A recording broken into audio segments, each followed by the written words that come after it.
안녕하십니까. 네, 안녕하세요. 네. 우리가 지난주에 투자론 내용까지 설명을 드렸었고, 감정평가론 내용을 공부를 한다고 그랬죠. 감정평가론 부분에서 평가 방식 부분의 내용이 있는데, 그 부분을 좀 이제 설명을 드릴 거예요. 그래서 이제 개념을 정확하게 잡고, 오늘 평가 방법론이 7가지 방법론이 있는데 그 방법론을 최대한 많이 나가보도록 할 겁니다. 개념을 좀 정확하게 잡아봐야 돼요. 자, 잠시만.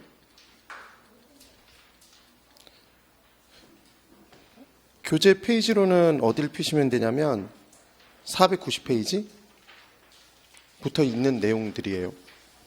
490. 네. 펴셨나요? 네. 자, 이제 첫 번째 내용으로 들어가 봅니다. 우리가 중개사가 돼서 중개 활동을 하게 되면 부동산의 가치가 어느 정도 나가는지 좀 판단할 수 있는 능력이 필요하다는 말씀을 드렸어요. 예를 들자면 매도인이 팔겠다는 사람이 10억을 받아달라고 얘기를 했는데 그게 사실은 5억짜리일 수도 있잖아요. 근데 걔를 10억이라고 생각해서 만약에 화려한 말발의 소유자라 팔아줬다면 엄청난 원망을 받겠다? 그렇겠죠. 그래서 부동산은 비싼 고가성을 띠는 경제적 가치가 매우 높은 자산이기 때문에 우리가 부동산의 가치가 어느 정도 되는지 아주 정확하게는 아니더라도 대략적인 평가 방법을 알아야 된다. 알아야 될 거예요. 그래서 우리가 공부하는 게 감정평가론이 되는 겁니다. 그래서 이제 감정평가를 할 때 포인트는 뭐냐면 감정은 뭐라는 말씀을 드렸냐면 TV쇼 진품명품 보면 보신 적 있으세요? 진품명품? 그러면 도자기를 들고 오잖아요.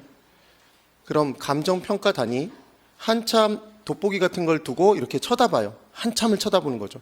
그게 뭐라는 거냐면 감정하는 거예요. 감정. 그래서 감정이라는 것은 대상 물건을 놓고 걔가 좋은지 나쁜지 진짜인지 가짜인지를 판단하는 것. 얘를 뭐라고 한다? 감정. 그리고 최후의 순간에 두두두두두두두 하죠. 그래서 금액이 딱 찍힌다고요. 그래서 화폐적 단위로 표현하는 것. 걔를 뭐라고 하냐면 평가라고 얘기를 합니다. 그럼 감정평가는 그 두 가지가 합쳐진 거다?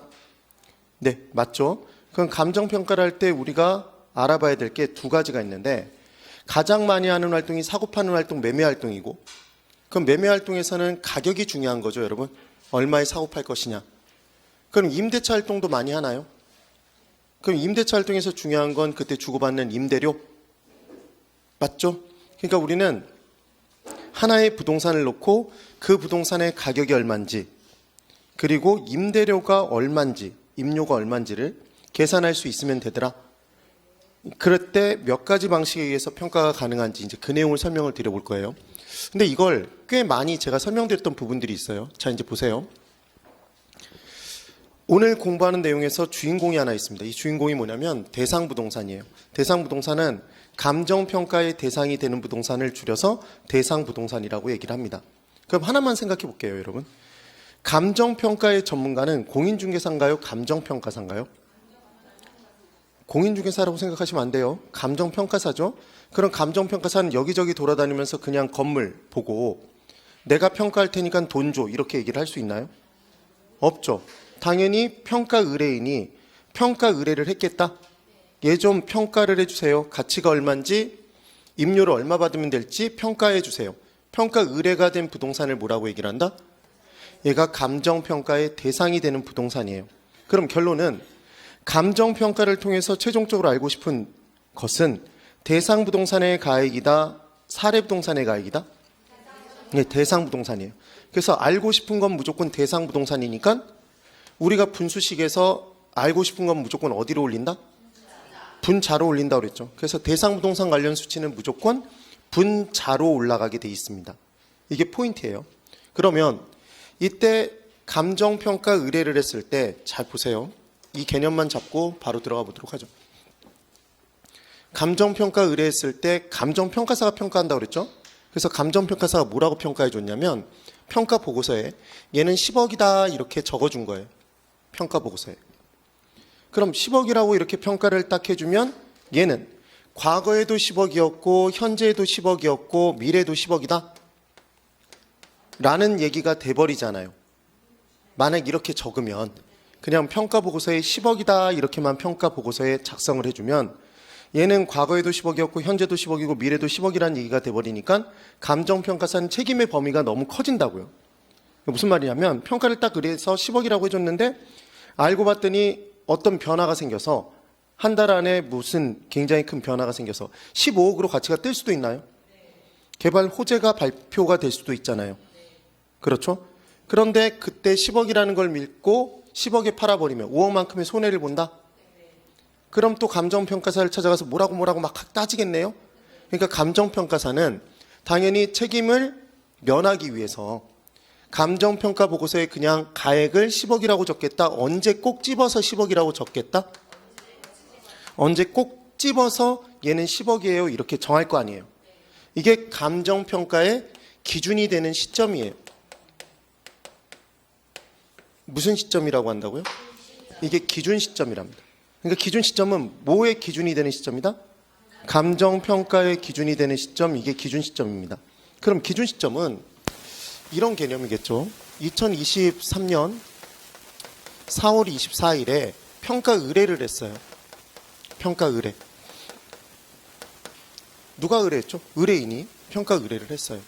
그리고 2023년 4월 24일이 아니라 얘가 28일에 뭘 했냐면 가격 조사를 이제 실시를 했어요.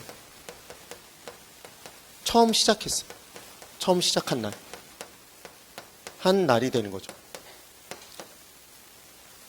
시작한 날이고 얘는 의뢰한 날이고 그리고 이때 2023년 4월 29일에 가격 조사를 완료했어요.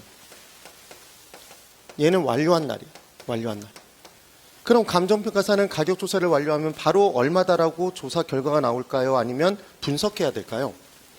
이 조사된 자료들을 쫙 분석해서 얘는 얼마다라고 평가를 해야 될 거 아니에요. 그렇죠? 그래서 이때 2023년 4월 30일에 얘를 정해서 뭘 해줬냐면 감정평가 보고서를 하루 만에 작성을 한 거죠. 그래서 얘를 평가서를 작성 완료한 날이 4월 30일이래요. 지금 무슨 날짜들을 막 적고 있어요. 너무 당연한 얘기를 이제 할 거예요. 그리고 2023년 5월 2일에 얘를 전달해 줬어요. 감정평가 보고서를 평가 의뢰인에게 전달했어요. 전달한 날이에요. 그럼 지금 날짜가 많이 나와 있죠, 여러분? 평가 의뢰부터 시작해서 이때 쭉 감정평가 보고서를 의뢰인에게 전달한 날까지 쭉 제가 적어본 거예요. 제가 뭐가 중요하다고 그랬죠? 기준 시점. 그럼 감정평가사는 감정평가 딱 의뢰를 받으면 막 신발이 돋아서 몸을 부르르 떤 다음에 얘는 10억, 15억 이렇게 던지나요? 대단한 거죠, 그렇게 된다면. 그러지 않고 당연히 가격을 평가하기 위해서는 자료가 필요하다. 그래서 그 자료에 준해서 그걸 다 따져봤을 때에는 10억이다, 15억이다 이렇게 평가할 거 아니에요. 그런가요? 그럼 당연히 감정평가하기 위해서는 뭐가 필요하다? 가격조사가 필요한 건가요? 현장조사가 필요한 건가요? 가격조사. 가격조사 중에 현장에 나가서 조사하는 걸 현장조사라고 합니다. 근데 현장조사는 이때 반드시 해야 되는 건 아니에요. 그래서 얘를 현장조사를 완료한 날이다라고 하면 X가 되는 거예요. 그래서 이때 10억이라고 딱 얘기를 했다면 지금 얘를 10억이라고 평가했어요. 감정평가사가. 그럼 감정평가사는 언제의 자료를 가지고 평가를 한 거죠? 이 날짜 중에? 가격조사를 완료한 날? 이 조사 완료된 날 조사된 자료를 가지고 그러니까 4월 29일 이때의 자료를 가지고 평가한 가액이다. 맞나요? 그러니까 지금 기준 시점은 감정평가의 기준이 되는 시점은 평가 의뢰한 날이다. 평가 보고서를 전달한 날이다. 작성 완료한 날이다. 가격조사를 완료한 날이다. 가격조사를 완료한 날 조사된 자료를 가지고 평가된 가액이다. 이게 기준 시점이 되는 거죠. 그래서 기준 시점이 시험에 굉장히 자주 잘 나오는 내용이에요. 그러면 결론. 지금 우리는 감정평가를 통해서 꼭 바뀌지 않는 두 가지를 안 거예요. 그게 뭐냐면 감정평가에서 제일 중요한 건 감정평가의 대상이 되는 부동산.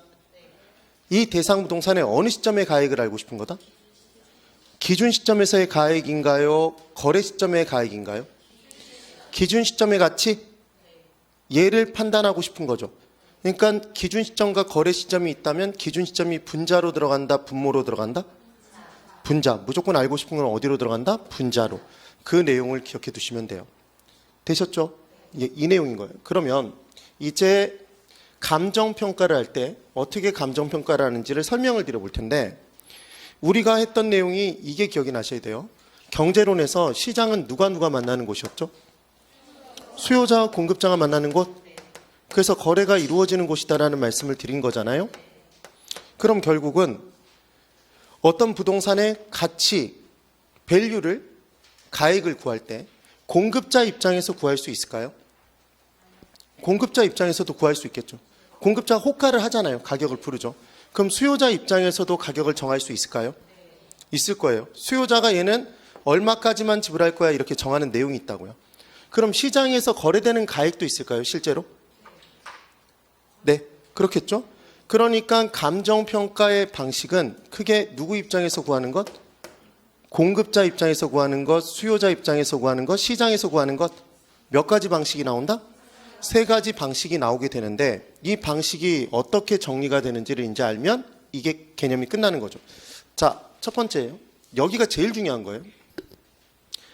이 감정평가 의뢰된 대상 부동산의 경제적 가치를, 밸류를 이제 구해야 되는데 누구 입장에서 구해볼 거냐면 공급자 입장에서 구해볼 거랍니다. 그럼 공급자는 어떤 부동산을 이제 공급한다는 얘기는 만들어야 되나요, 먼저? 그랬더니 내가 공급자가 다른 이미 지어져 있는 걸 사서 팔 수도 있잖아. 이렇게 얘기하지 말고 지금 지어서 공급하는 걸 이제 판단해 보자고요. 그럼 공급자는 이 대상 부동산을 공급하기 위해서는 만들어야 된다? 그럼 만드는데 뭐가 된다? 비용이 들겠죠.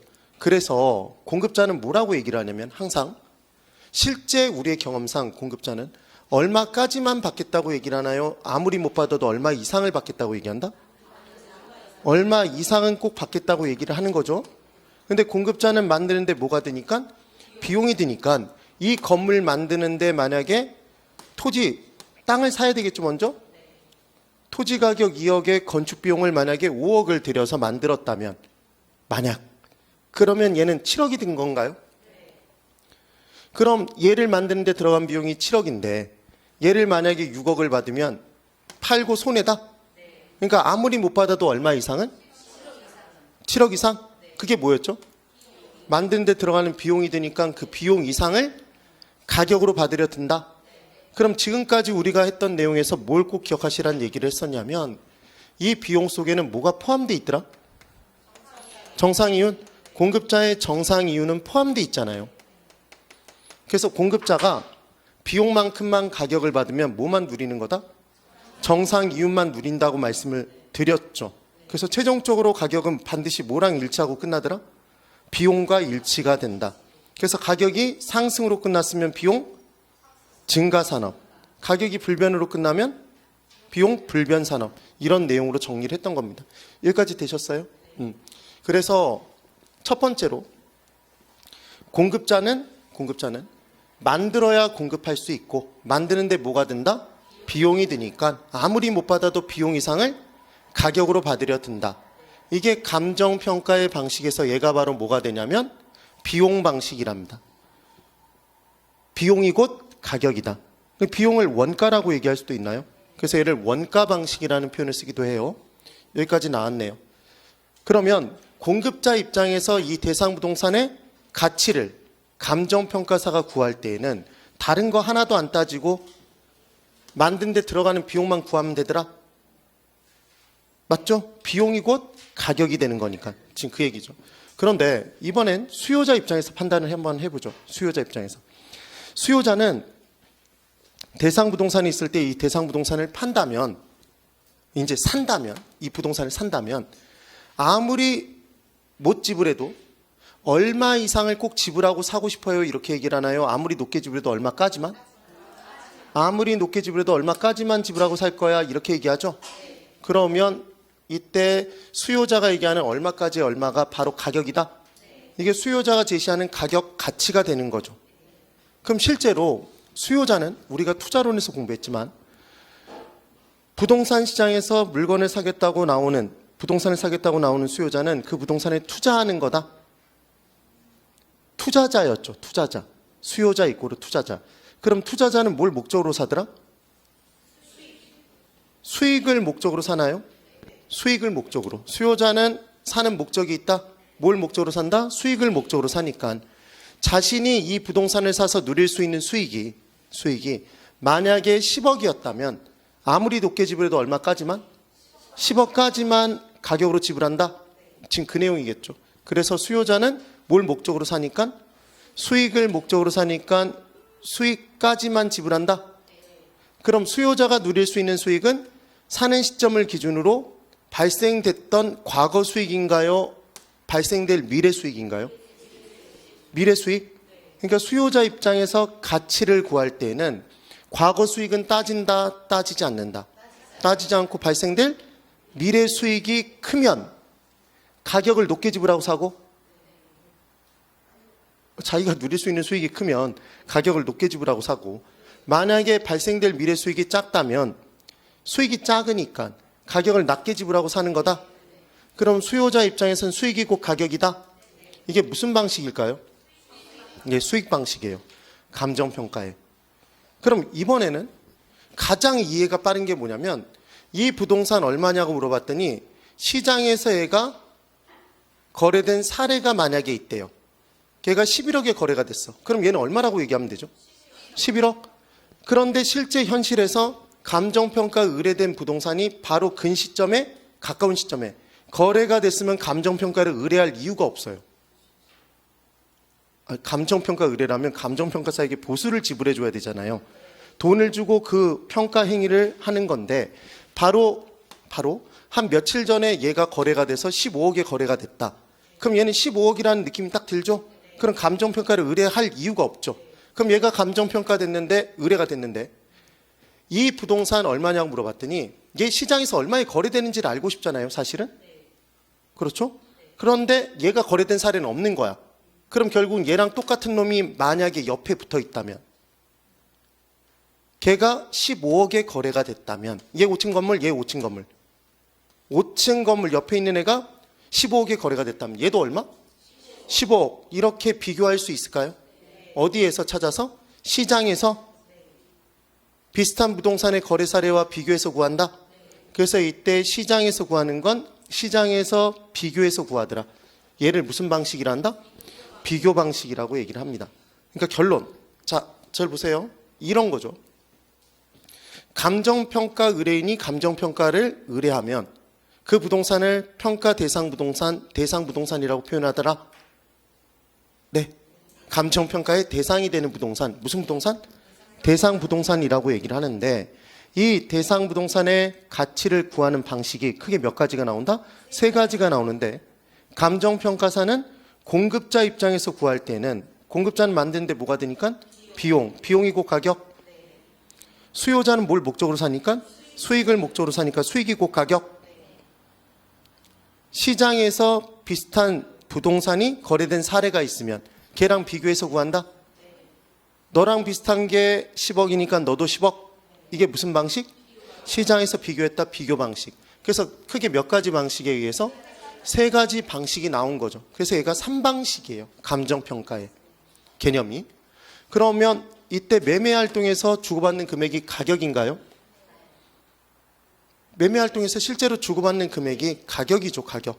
근데 얘를 감정평가 규칙이라는 내용에서 뭐라고 얘기를 바꿔놨냐면 가액이라고 표현을 했어요. 그러니까 가액, 가격 똑같은 표현입니다. 그래서 가액을 구하는 거고 말 그대로 가치를 구하는 거예요. 이 부동산의 가격을. 또 하나 임대차 활동을 많이 행하죠. 그럼 임대차 활동에서 임차인이 사용에 대한 대가로 지불하는 게 임료인가요? 그럼 결국은 우리는 몇 가지 방식으로? 3가지 방식으로 크게 몇 가지를 대상 부동산의 두 가지, 가액과 임료를 구하면 된다? 그럼 세 가지 방식으로 두 가지를 구하니까 3 곱하기 2는 6. 그래서 6방법이 나온다? 기본적으로는 6방법이 있는 거예요. 3방식 6방법. 그런데 이때 여기에 플러스 하나가 더 더해지는 거죠. 이게 뭐냐면 토지는 우리가 이미 토지 용어 설명을 할 때 설명을 드렸던 내용인데 표본지와 표준지는 둘 다 선정된 토지였나요? 무언가를 목적으로 선정된 토지였죠. 그때 지가 공시를 목적으로 선정된 토지는 뭐였어요? 표준지? 지가 변동과 관련돼서 선정한 건 비읍. 표본지. 기억나시나요? 그렇게 공부를 했었죠. 그래서 국토교통부 장관이 뭘 하냐면 해마다 토지와 관련된 토지 수용 등이 발생해서 보상금 지출이 이루어질 수도 있고 그리고 세금이 부과될 수도 있죠. 근데 토지의 가치는 계속해서 고정불변이다 변한다? 변하잖아요. 변하니까 이때 1년 동안 2023년이면 2023년 동안 쓸 수 있는 또 다른 공시지가, 지가를 공개적으로 알려줘야 된다? 그렇죠? 근데 전국에 있는 모든 토지를 다 자기가 정하면 그 일만 하다가 날이 새버려요. 그러니까 국토교통부 장관은 뭐만 정해주냐면 표준만 정해주는 거죠.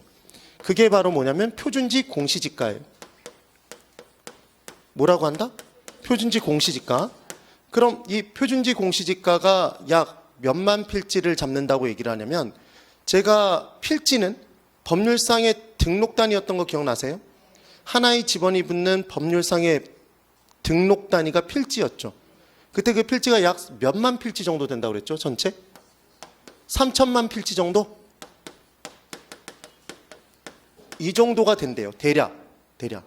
근데 이 필지의 숫자가 고정불변이 아닌 이유가 뭐였죠? 필지는 끊임없이 분할 합병이 이루어진다?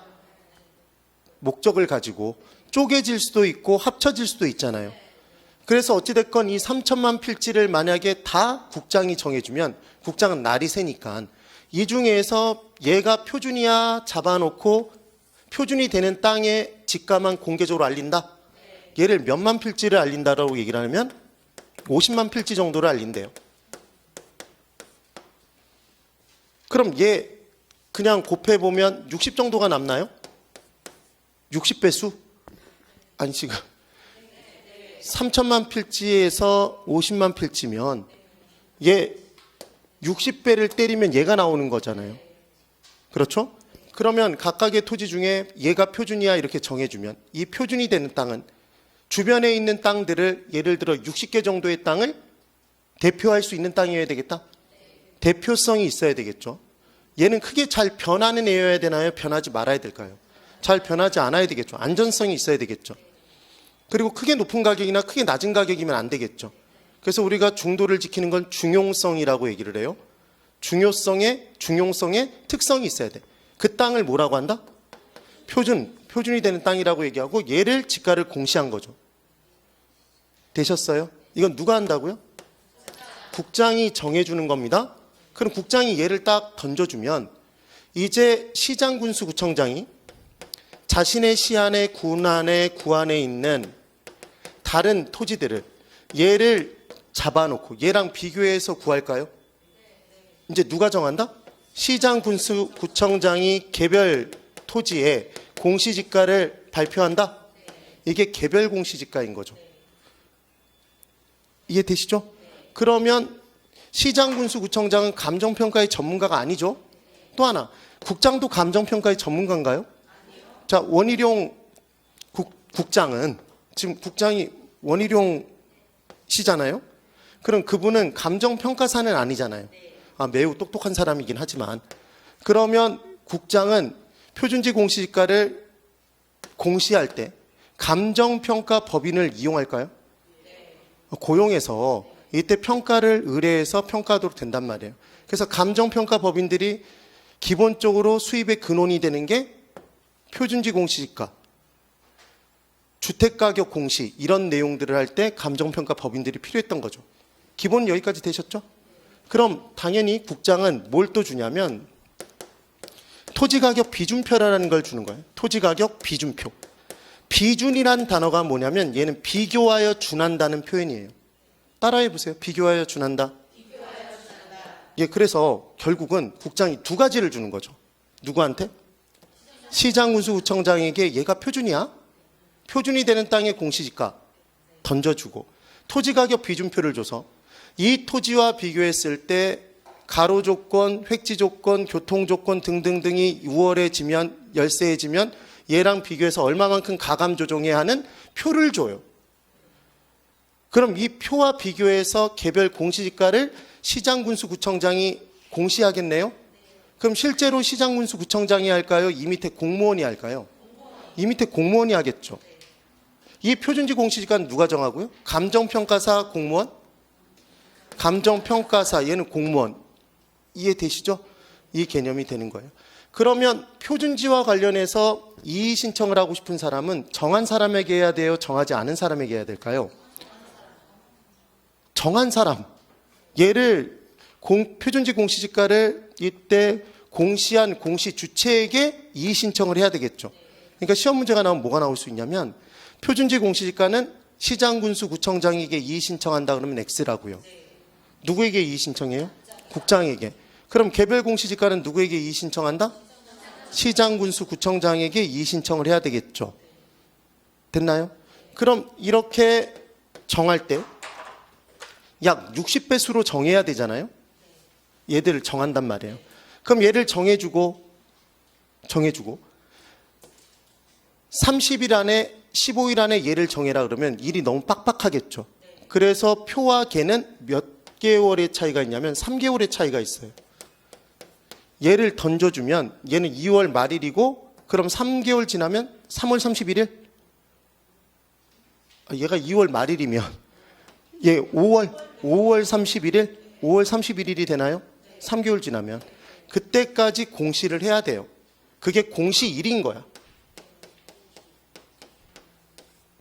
그럼 잠깐만 여기 보세요. 얘가 2월 말일이고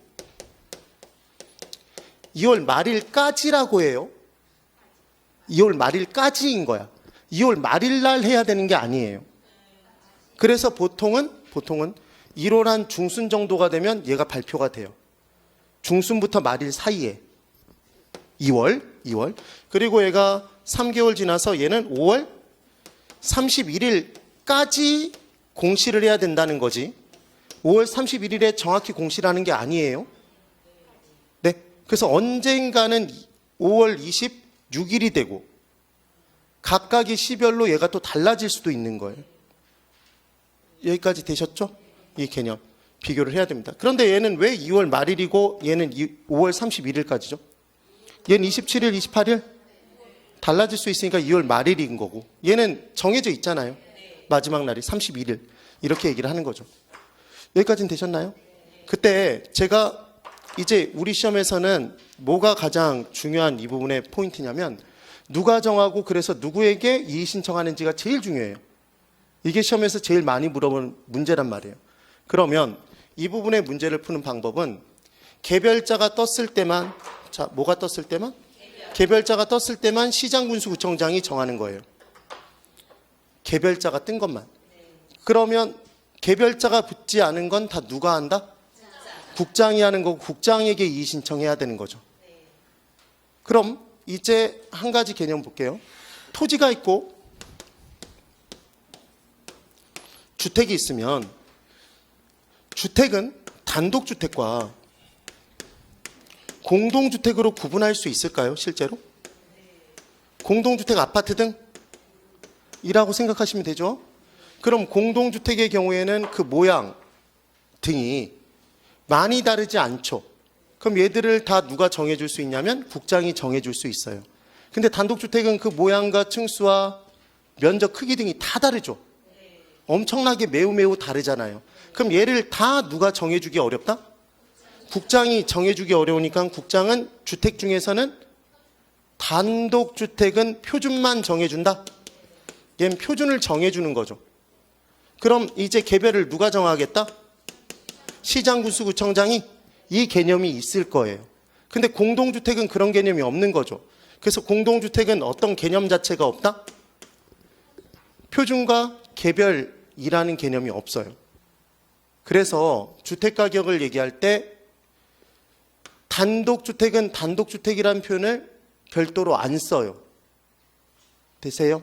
그래서 표준 주택가격이라고 얘기를 하면 표준 주택가격을 공시한다 이렇게 얘기를 하면 이 공시 누가 하는 거죠? 자, 누구 아니면 누구다? 국장 아니면 시장, 군수, 구청장이에요. 제가 뭐가 나왔을 때만 시장, 군수, 구청장? 개별이 떴을 때만? 얘 개별 떴나요? 안 떴죠. 그러니까 누가 정해요?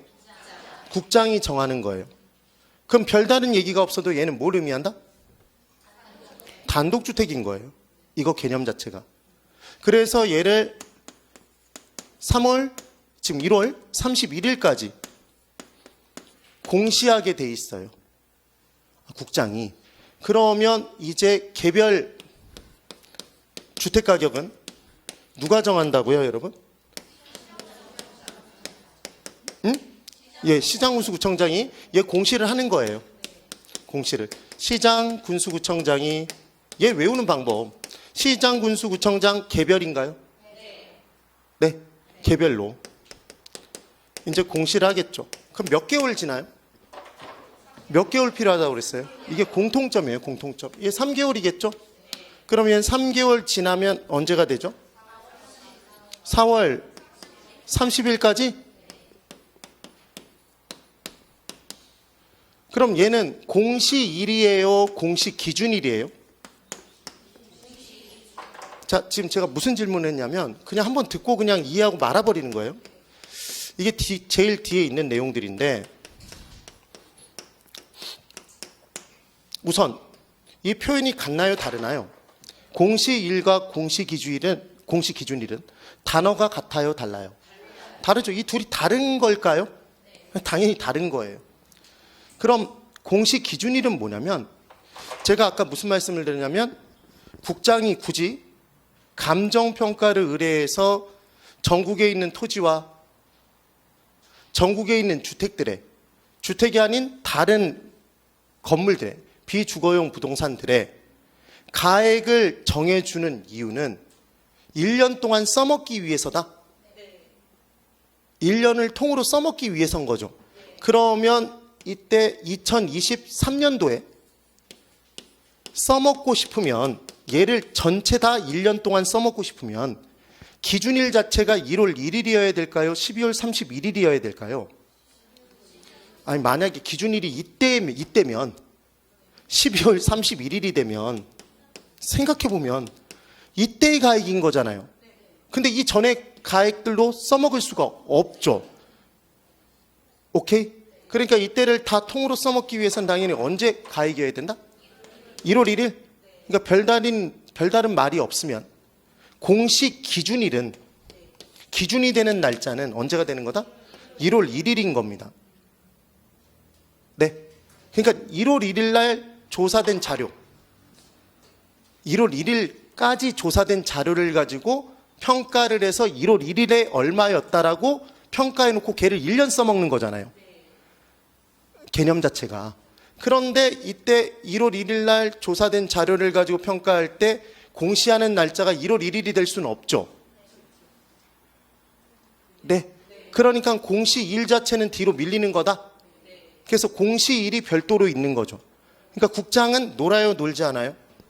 국장 놀면 안 돼요. 그래서 첫 번째로 먼저 주택부터 던지는 거죠. 1월 달에 열심히 일해서 뭐부터 정하고? 표준 주택가격을 정하고 그 다음 바로 2월 달에 열심히 일해서 뭘 정한다? 표준지 공시지가. 주택 정하고 땅 정한 거예요, 지금? 주택 먼저 땅. 그러면 이제 이게 나왔겠죠? 그리고 뭐는 다 정한다고 그랬죠? 공동주택가격은 표준과 개별의 개념이 없어서 다 누가 정하냐면 국장이 정해요. 그럼 국장은 얘를 주택가격, 개별 주택가격이 공시되는 며칠까지? 4월 30일까지 하나가 아닐 거니까 어찌됐건 많을 거니까 시간이 좀 더 필요하잖아요. 그래서 얘를 4월 30일까지 공시하겠죠. 그래서 개념은 뭘 기억하는 게 포인트냐면 이걸 기억하시는 거예요. 공시일과 공시기준일은 같다, 다르다? 다르다. 1년을 써먹기 위해선 기준이 되는 날짜는 언제 기준? 1월 1일? 별다른 얘기가 없으면 1월 1일. 그래서 공시기준일은 보통 그해 연도에 1월 1일이 공시기준일이 되는 거죠. 되셨죠? 그런데 이 공시일을 할 때 표준 정해주면, 국장이 정해주면 시장, 군수, 구청장이 개별로 정할 때 몇 개월이 소요된다? 3개월이 소요되더라. 그럼 우리는 뭐만 딱 기억해놓고 문제를 풀면 되겠다? 표준지 공시지가, 표준주택 가격 각각 언제 공시일인지를 알면 거기다 3개월을 뒤로 붙이면 그게 바로 개별의 공시일이 된다. 개별자가 나왔을 때만 누가 정하는 거다? 시장, 군수, 구청장. 개별자 없으면 다 국장이에요. 그럼 제가 질문을 드리면 맞춰보세요. 표준지 공시지가 누가 공시해요? 공시주체. 국장. 국장. 이의신청 누구에게 해요? 국장에게. 다시 질문. 표준주택가격은 누가 공시해요? 국장. 그러니까 지금 중요한 건 개별자가 떴을 때만 시장, 군수, 구청장이라고요. 그러니까 표준주택가격은 국장이 하죠? 국장이 공시하는 거예요. 그럼 다시 개별주택가격은 누가 해요? 시장, 군수, 구청장. 그럼 공동주택가격은? 국장. 왜? 뭐가 없으니까? 개별자 붙어 있지 않았죠? 그 다음 공동주택은 표준과 단독으로 나눠진다 그러면 걔는 표준과 개별로 나눠진다 그러면 걔 X죠. 그걸 함정을 주거라고 파요. 그럼 이제 이 공시를 할 때 그냥 기본적인 개념만 잡으면 돼. 이 공시를 했을 때 딱 이 금액이 정해지면 토지 소유주, 주택의 소유주는 이 공시된 가격에 영향을 받을까요? 이걸 기준으로 해서 세금 등이 부과될 거 아니에요. 간단하게 생각해 보면. 그럼 얘가 너무 높다라고 생각해서 이의신청 들어갈 수 있나요? 이의신청 기간이 있겠죠. 그럼 이의신청을 그냥 죽어라고 오랜 기간 동안 받아주지 않을 거니까 그것과 관련된 건 30일을 기억하면 돼요. 뭐만 기억한다고요? 30일만 정해주시면 돼요. 그럼 얘는 공시일로부터 각각 공시일로부터 며칠이네? 30일 이내에 이의신청을 하게 돼 있습니다. 그럼 이의신청을 할 때 말로 할까요? 구두로? 서면으로 이의신청을 하겠죠. 그럼 당연히 이의신청 받고 답변서를 제출해 주는 것도 뭐로 답변을 해줘야 될까요? 서면으로 답변을 해줘야 되겠죠. 그럼 그때 답변도 며칠 이내에 할 것 같아요? 30일? 30일? 이 내용이 되죠? 이해되셔야 돼요? 그런데 이제 중요한 건 이의신청할 때 시장, 군수, 구청장이 국장한테 이의신청하는 경우도 있을까요? 있어요. 꽤 많아요. 꽤 많아. 왜냐하면 서울특별시에 이 공시지가가 지나치게 높다고 하면 서울특별 시민들이 난리 쳐요. 공시지가가 원래 시가에 얼마 정도였냐면 예전에 과거에는 40%, 50%, 60%, 지금 현재는 약 70% 정도. 얘 반영률이 점점 올라가서 예전에 문재인 정권 시절에 뭐라고 얘기를 했었냐면 100%까지 올리겠다라고 얘기를 했어요. 공시지가에 시가 반영률을 100%까지 올리는 게 최종적인 목표라고 얘기를 했었단 말이에요. 그런데 이 부분에 있어서 속도가 지금 좀 낮춰졌죠. 공시지가 반영률이 시가 반영률이 그렇게 많이 올라가지 않았다고요. 예전 정권의 목표치만큼 올리지 못했다고. 기본은. 왜냐하면 그렇게 올리면 일반 시민들의 세금 부담이 커지나요? 국민들의? 그러니까 그거에 영향을 받겠죠. 그럼 이제 또 뽑히고 싶은 서울특별시에서는 이의신청을 해야 되나요? 이의신청을 해야 되겠죠. 기본이. 그래서 이의신청 관련해서 토지 소유주만, 그 부동산의 소유주만 이의신청이 가능하다 그러면 걔는 X라고요. 지방자치단체가 이의신청하는 건수도 상당수 많아요. 실제로. 그래서 소유자만 이의신청을 하는 게 아니라 이의신청 거리가 있는 사람은 이의신청을 할 수 있는 거죠. 됐죠? 그런데 이제 여기서의 차이가 뭔지 잘 보세요. 공시일로부터 며칠 이내? 30일 이내라고 그랬습니다. 제가. 이게 막 엄청나게 복잡한 내용 같으면 막 표를 정리해서 설명드릴 텐데 이게 핵심이에요. 근데 이걸 표로 정리해 놓으면 그걸 표를 보면서 더 헷갈려. 기준을 정확히 잡는 거예요. 자, 이제 공시일로부터 내내 계속 받아줄 수는 없으니까 공시일로부터 며칠 이내? 30일 이내에 이의신청해라 이렇게 돼 있는 거예요. 이의신청. 그러면 이의신청하고 며칠 이내? 30일 이내에 답변서를 제출하라. 지금 그 얘기죠? 답변을 해라. 지금 그 얘기인 겁니다. 그럼 이 부분에서 뭐가 하나 문제가 생길 수 있냐면 이런 거예요. 표준지 공시가 언제까지 공시한다고 그랬죠? 2월 말일까지? 근데 얘를 언제 공시했냐면 1월 20일 날 만약에 공시가 됐어요. 1월 20일. 그럼 이때 성격이 급한 사람은 자신의 토지에 딱 봤더니 갑이 봤더니 이 공시지가 너무 마음에 안 들어. 이 공시지가 너무 마음에 안 드는 거예요. 그러면 이의신청할 수 있을까요? 이건 너무 빨랐네. 2월 말일이니까 예를 들어 토지와 관련해서 2월 25일에 공시가 됐어요. 표준지 공시지가가. 근데 이게 너무 마음에 안 드는 거야. 갑이 너무 마음에 안 들어요. 그럼 갑은 언제 이때 이의신청을 했냐면 26일 날 했어. 이의신청을 했어요. 그리고 을은 좀 느긋해. 그래서 3월 24일에 예를 들어 이의신청을 했어요. 무슨 말인지 이해를 하셔야 돼요. 그런데 이 받은 날로부터 만약에 30일 이내에 답변을 해주는 거라면, 이의신청에 대한 답을 해주는 거라면 공무원들은 얘를 계속 기다리고 있다 이 일만 하다가 끝날 거 아니에요. 그러니까 이의신청을 받은 날로부터 30일이 아니라 이의신청이 종료된 날로부터 며칠 이내? 30일 이내에 다 모아서 이 기간에 해야 이게 문제가 행정적인 처리가 좀 더 용이해지겠죠. 그러니까 함정을 이렇게 파면 거의 대부분 다 걸려든다고요. 답변은 이의신청을 받은 날로부터 30일이 아니라 이의신청 기간이 종료된 날로부터 30일 이내에 서면으로 답변하게 돼 있다. 지금 그 얘기인 거죠. 네, 소유주만 이의신청할 수 있는 것이 아닌 이유 이해가 되세요? 왜 개별로 갔을 때 3개월이 더 소요가 되는지 이해가 되세요? 그 정도는 기간이 필요하겠죠. 이런 개념들을 잡으면 날짜의 개념이 어떻게 되는지 잡힐 수 있어요. 1년 써먹으려면 어떻게 해야 된다고요? 1월 1일, 별다른 얘기가 없으면 1월 1일. 그 다음 공시일 자체가 1월 1일 날 공시가 될 수는 없으니까 국장이 먼저 정해서 일을 해야 되니까 국장은 표준 주택가격부터 1월 31일까지 공시하고 그 다음 달에 놀지 않고 이제 토지, 표준지 공시지가를 공시하고 그 다음에 놀지 않고 공동주택 가격을 4월 30일까지 공시한다? 됐나요? 공동주택은 그 형상 등이 많이 다르지 않으니까 다 누가 그냥 정해버린다? 국장이. 표준이라는 개념이 필요가 없다. 이거 시험 문제 공동주택은 표준 공동주택 가격을 국장이 공시한다 그러면 그게 X라고요.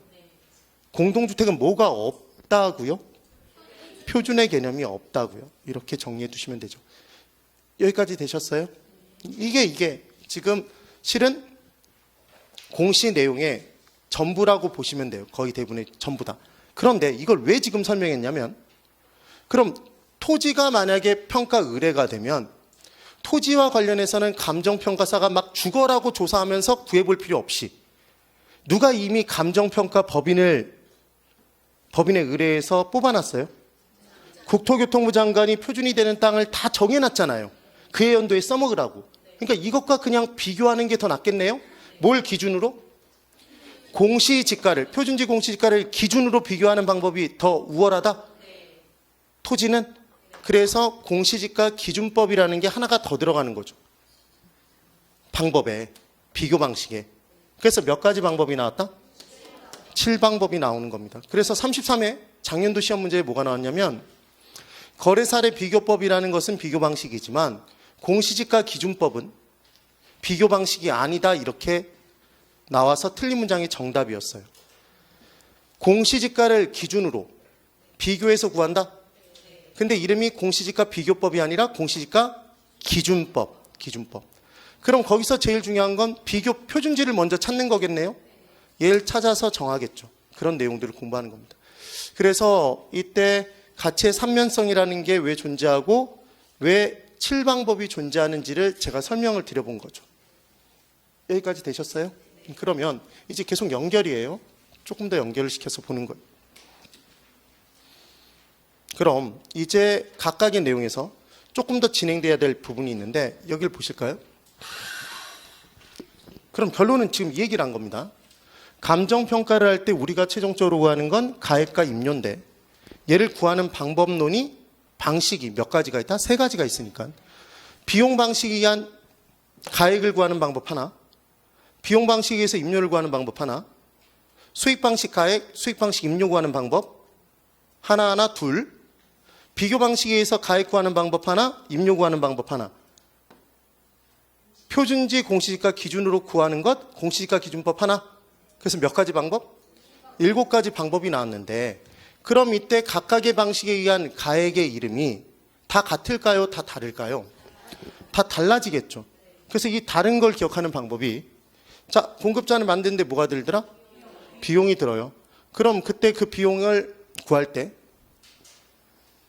그 비용이 목재 비용, 철근 비용 각각 적을까요? 엄청나게 많은 비용들이 들까요?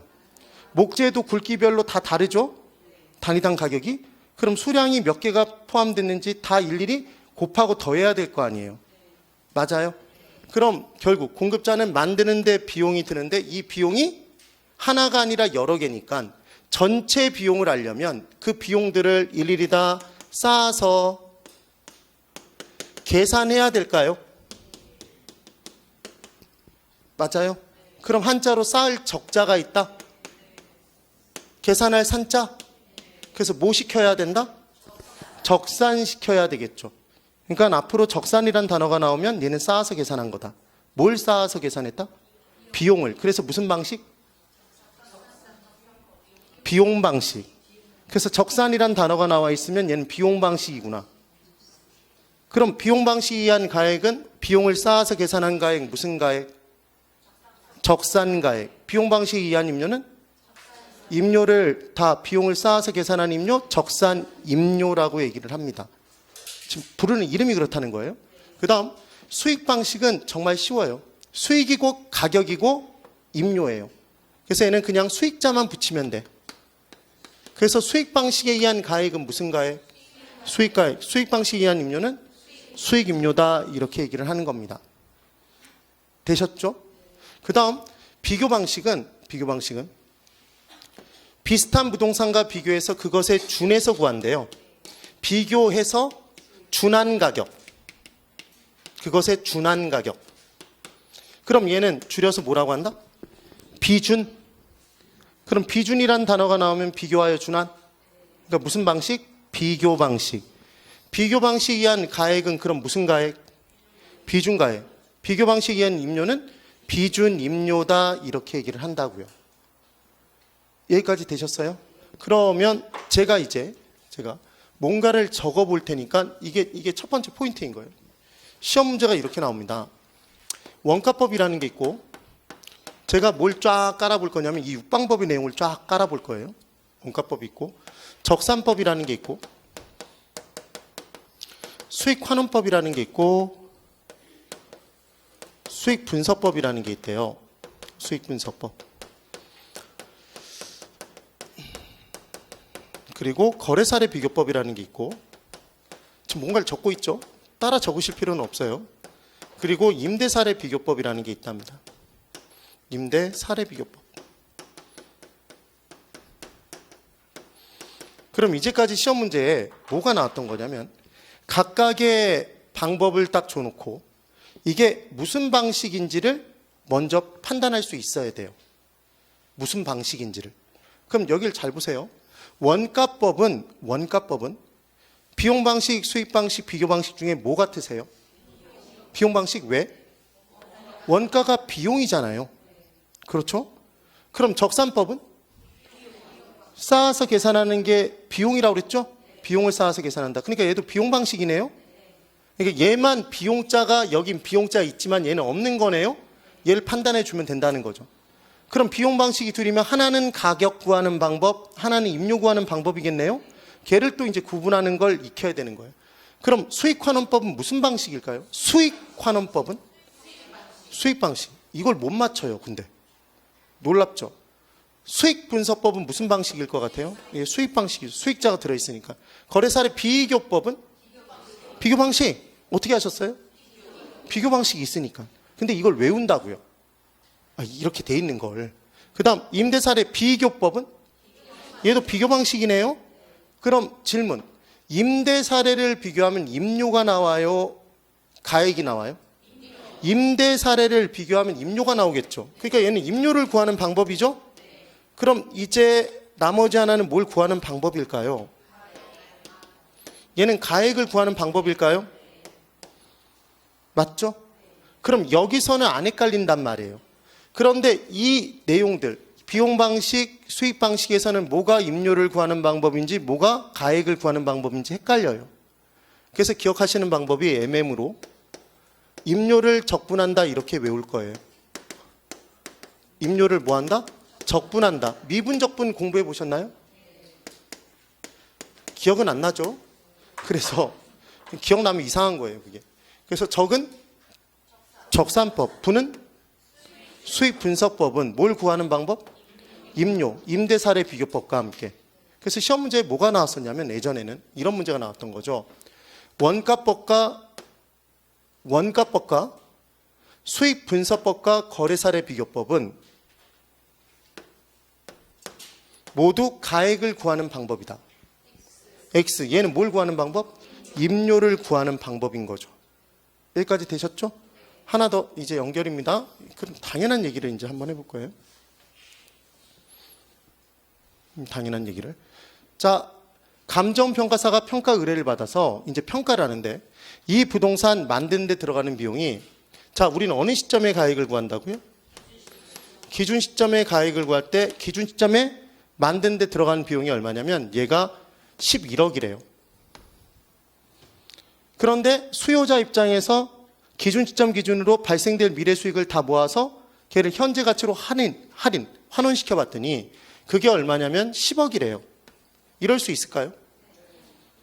다를 수 있겠죠, 지금? 각각의 방식별로. 그 다음 비슷한 부동산이 거래된 사례가 얼마냐면 12억이래요. 이렇게 달라질 수 있을까요? 그럼 이제 각각의 방식에 의한 가격이 세 가지 가액이 나왔는데 이 가액이 나오면 얘를 단순히 11억에 10억에 12억을 더해서 3으로 나누는 산술 평균하면 될 것 같다, 안 될 것 같다? 얘 이렇게 하지 않아요. 왜냐하면 각각의 대상 부동산의 유형별로 평가 의뢰된 대상 물건의 성격별로 좀 더 적합한 방식이 존재합니다. 그럼 그 적합한 방식의 가액에다가 무게를 더 실어서 평가를 내려주는 무슨 평균해야 되겠다? 가중 평균해야 되겠죠. 개념은. 네. 그러면 잠깐만 여기를 보세요. 당연한 얘기를 해볼 거예요. 만약 만들 수 없어요. 대상물 자체가 만들 수 없는 거예요. 그럼 다시 만드는 데 들어간 비용이 있을 수가 없겠네요. 그럼 무슨 방식으로 평가를 못한다? 비용 방식으로 평가를 못하겠죠. 이해가 되세요? 그럼 수익을 창출하지 않는 거예요. 대상 물건이. 수익성 부동산이 아니야. 그럼 수익 방식으로 평가를 못하겠네요. 얘는 수익성이 있어야 수익이고 가격이다. 지금 그 얘기잖아요. 그럼 시장에서 빈번하게 거래가 되는 시장성이란 성격이 없어. 그럼 거래가 시장에서 잘 이루어지지 못하면 비교 방식에 의해서 평가를 못하겠죠. 그래서 이제 비교를 한번 해보자면 이렇게 정리를 한번 해보는 거죠. 절하고 교회가 있습니다. 절교회. 그럼 절교회는 만들 수 있나요? 만든 데 들어간 비용이고 가격이다. 무슨 방식은 적용할 수 있다? 비용 방식 적용이 가능하겠죠? 근데 절교회가 수익을 창출하나요? 어마어마한 수익을 창출하지만 얘는 비영리 단체잖아요. 비영리법인. 네, 비영리 단체다. 그러니까 얘는 수익을 창출하지만 걔를 수익으로 안 봐요. 그러니까 어떤 교회가 있는데 그 교회에 헌금이 많이 모이면 그 교회의 가치를 높게 평가한다. 이런 개념이 없다고요. 그러니까 얘는 수익을 창출하지 않으니까 수익 방식에 의해서 평가를 못해요. 그럼 절교회는 절시장, 교회시장이 별도로 있어서 거기서 빈번하게 거래가 되나요? 주지스님들끼리 목사님들끼리 막 절을 사고 파거나 교회를 사고 팔거나 그러지 않아요? 얘는 시장성이 없으니까 무슨 방식으로? 비교 방식으로 평가를 못 하겠네요. 어떤 개념인지를 알아야 돼요. 그 다음 주택이 있네요. 그럼 주택은 부동산학에서 단순 자가 주거용이죠. 스스로 주거용으로 쓰는 것. 만들 수 있나요? 비용 방식에 의해서 평가 가능하죠? 근데 주택이 수익을 창출해요? 안 해요. 그래서 수익 방식에 의해서 평가를 못 해요. 이거 주택을 수익 방식에 의해서 평가하면 이재용 삼성 회장, 지금 회장인가요? 하여튼 그분이 사는 주택이 제일 가치가 높겠죠. 그래, 그런 개념이 아닌 거죠. 그 다음 주택은 시장성은 있어요? 있죠? 그러니까 시장 비교 방식으로 평가 가능하다? 되세요? 이런 개념들로 각각 달라지죠. 그러면 토지는 만들 수 있나요? 토지를 만들 수 있어요? 없죠. 그러니까 만드는 데 들어가는 비용이 없어요? 비용 방식으로 평가를 못하죠. 토지는. 토지 수익 창출하나요? 수익 방식으로 평가가 가능하겠죠? 토지 시장에서 거래돼요? 비교 방식으로도 평가가 가능하겠죠. 그럼 건물은 기본적으로 만들 수 있다? 그러니까 원가 방식으로 평가하는 게 기본 원칙이겠죠. 고로 각각의 대상물별로 좀 더 적합한 평가 방법이 존재한다는 게 이해가 되세요? 그래요. 그러면 부동산은 아니지만 영업권의 가치를 평가할 때 그 영업권을 만드는 데 들어간 비용이 중요했을까요? 그 영업권이 발생시킬 미래 수익이 중요할까요? 미래 수익이 많이 발생될 영업권은 가치를 높게 평가한다? 그러니까 영업권은 수익 방식에 의해서 평가한다? 비용 방식? 수익 방식. 그럼 저작권, 음원의 저작권도 미래 수익과 관련돼 있어요? 그러니까 수익 방식에 의하겠네요. 기본 개념이 그와 같겠죠. 그럼 자동차는 중고차 시장이 활발한가요? 중고자동차 시장. 그러니까 걔는 무슨 방식? 비교 방식으로 평가가 가능하겠죠. 근데 선박과 항공기는 중고 선박 시장, 중고 항공기 시장 들어보셨어요? 못 들어봤죠. 그러니까 시장에서 빈번하게 거래가 안 되니까 비교 방식에 의해서 평가를 안 하겠죠. 걔들 만들 수 있나요? 그러니까 원가 방식에 의하겠죠. 개념이 그렇게 달라지는 거예요. 그런데 그 자동차, 항공기, 선박, 육해공 탈 것 세 가지는 다 사용할 수 없게 됐다면 걔를 다 뽀개버리나요? 해체해서 처분하나요? 철판 가격 등이라도 받으면 가치가 꽤 나가잖아요. 그러니까 사용할 수 없게 됐을 때는 셋 다 해체 처분 가격이라고 얘기를 하겠죠. 가치의 평가를. 그래서 결론은 몇 가지 방식? 세 가지 방식, 두 가지 6방법. 토지만 무슨 방식에? 비교 방식에. 공시지가를 기준으로 하는 방법이 비교 방식이 하나 더 있다? 그래서 몇 방법? 7방법. 비교자 들어있으면 비교 방식, 수익자 들어있으면 수익 방식, 쌓아서 계산한다, 적산이란 단어, 비용, 원가 나오면 원가 방식.